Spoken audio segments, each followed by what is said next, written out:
Hello guys, for today's video, magluluto ako ng sweet and sour shrimp. So ayan, so piniprito ko muna yung shrimp.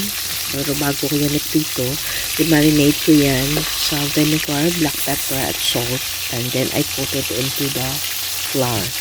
So yan, bago ko siya ikot ko siya muna sa flour. Ayan, so fry ko lang siya muna hanggang maluto.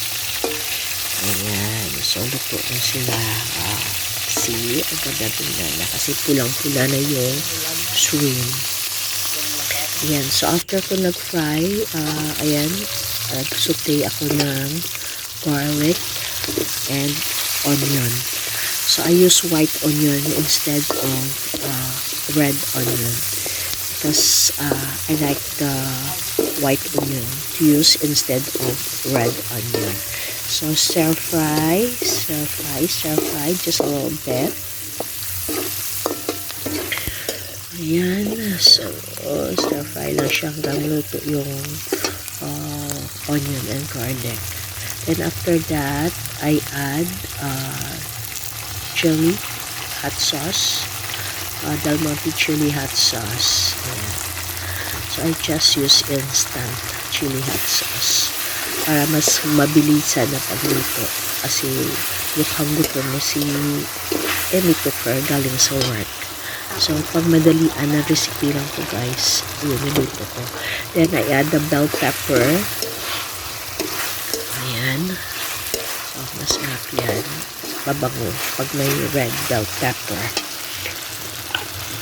So and then after that, so nilagyan ko din siya ng kaunti pa kasi mukhang kulang yung sauce. Nag-add ako ng kaunti ng sauce.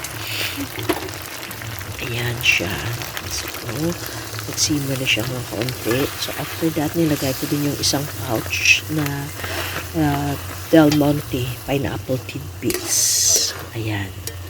So halo-halo lang ng kaunti. Ayan na, medyo malapot na siya.